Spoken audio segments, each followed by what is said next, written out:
GHMC circle revenue విభాగంలో అక్రమార్కుల చేతివాటం బట్టబయలైంది. ఒకే ఇంటికి వేర్వేరు ప్రాపర్టీ ట్యాక్స్ నెంబర్లు కేటాయించి ప్రభుత్వ ఖజానాకు లక్షల్లో గండి కొడుతున్న ఉదంతం వెలుగులోకి వచ్చింది. బకాయిలు లక్షల్లో పేరుకుపోయిన పీటీ నెంబర్పై ఎలాంటి చర్యలు తీసుకోకుండా మరో కొత్త పీటీ నెంబర్ను సృష్టించారు. దీంతో రిజిస్ట్రేషన్ ప్రక్రియను చకాచకా కానిచ్చేస్తున్న దళారుల భాగోతం వెలుగు చూసింది. ఈ వ్యవహారంలో డాక్యుమెంట్ రైటర్ల పాత్ర, రెవెన్యూ అధికారుల నిర్లక్ష్యం స్పష్టంగా కనిపిస్తున్నాయనే ఆరోపణలు ఉన్నాయి.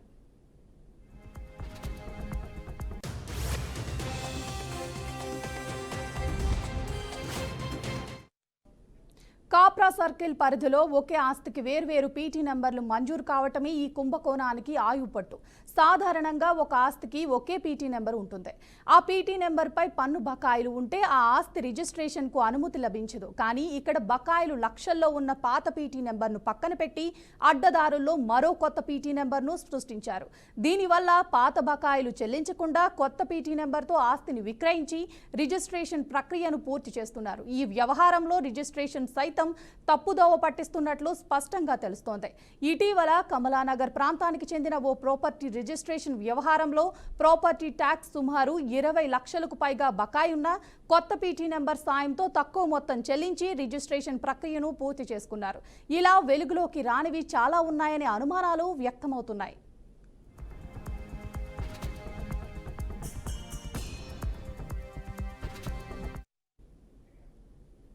ఈ అక్రమ రిజిస్ట్రేషన్ల వెనుక డాక్యుమెంట్ రైటర్ల కీలక పాత్ర ఉన్నట్లు ఆరోపణలు వెల్లువెత్తుతున్నాయి. వీరు రెవెన్యూ విభాగంలోని కొంతమంది అధికారులతో కుమ్మక్కై ఈ దందా నడుపుతున్నట్లు తెలుస్తోంది.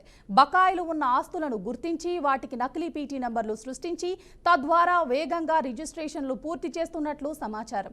ఒక ఆస్తికి 2 పీటీ నెంబర్లు ఉండటం వల్ల ప్రభుత్వానికి భారీగా నష్టం వాటిల్లుతోంది. పాత పీటీ నెంబర్పై ఉన్న పన్ను బకాయిలు ఎప్పటికీ వసూలు కాకుండా పోతున్నాయి. ఇది కేవలం మచ్చుకు మాత్రమే.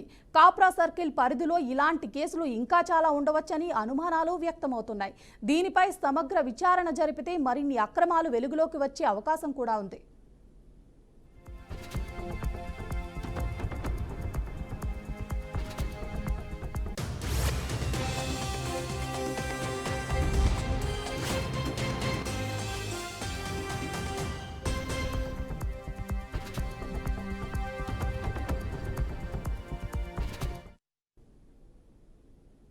ఈ అక్రమాలకు సంబంధించి రెవెన్యూ అధికారుల పాత్రపై తీవ్ర అనుమానాలు వ్యక్తమవుతున్నాయి.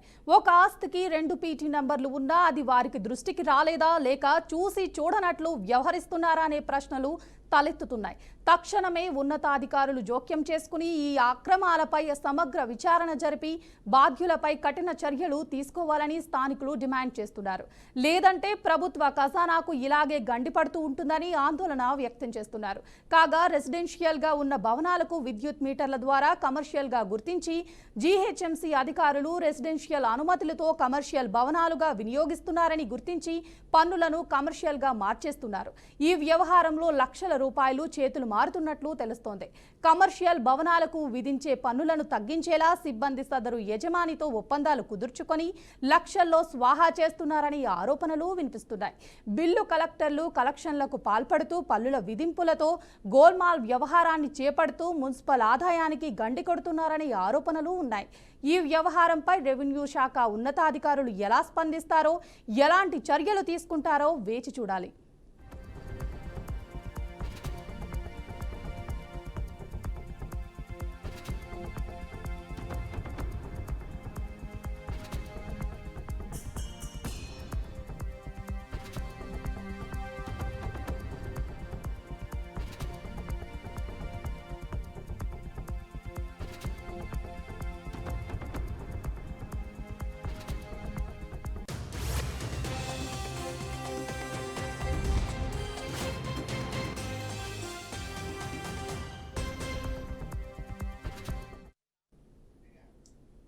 దీనిపై మరింత సమాచారం మా ప్రతినిధి రాజేంద్ర అందిస్తారు లైవ్ లో.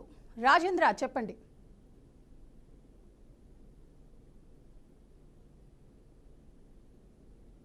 రాష్ట్రంలోని ప్రధాన నగరాల్లో ఉన్న కార్పొరేషన్లో కూడా ఈ పీటీ నెంబర్ దందా కొనసాగుతుందని విమర్శలు వ్యక్తమవుతున్నాయి. ఒకే పీటీ నెంబర్ ఉంటే రిజిస్ట్రేషన్ కావటం లేదు. అంటే పీటీ నెంబర్ పై బకాయిలు ఉన్నప్పుడు రిజిస్ట్రేషన్ సమస్య ఏర్పడుతుంది. దీంతో అడ్డదారిలో పీటీ నెంబర్ ని మార్చి రిజిస్ట్రేషన్ ప్రక్రియను కొనసాగింపచేస్తున్నారు. ఇది గత కొన్ని సంవత్సరాలుగా కాకుండా సుదీర్ఘ కాలంగా కూడా ఈ దందా కొనసాగుతున్నప్పటికీ కూడా ఇది వెలుగులోకి రావటం లేదు. అంటే ప్రధానంగా ఉన్నతాధికారుల పర్యవేక్షణ లేకపోవడం వల్లనే ఇటువంటి దందా జరుగుతుందనే విమర్శలు కూడా వ్యక్తమవుతున్న పరిస్థితి. ఇప్పుడు కాప్రా ప్రధానంగా జిహెచ్ఎంసీలో ఒక సంఘటన ఆధారంగా ఈ ఘటన వెలుగు చూసినప్పటికీ లక్షల రూపాయల బకాయిలు ఉన్న ఆ పీటీ నెంబర్లకు సంబంధించిన విషయంలో మాత్రం ఎలాంటి చర్యలు తీసుకొని పరిస్థితి ఉంది. ఒకే ఇంటికి సంబంధించిన రిజిస్ట్రేషన్ విషయంలో కూడా ఇలాంటి వ్యవహారాలు జరుగుతున్నాయి. ప్రధానంగా డాక్యుమెంట్ రైటర్లు కీలక పాత్ర పోషిస్తున్నారనే విమర్శలు కూడా వ్యక్తమవుతున్నాయి.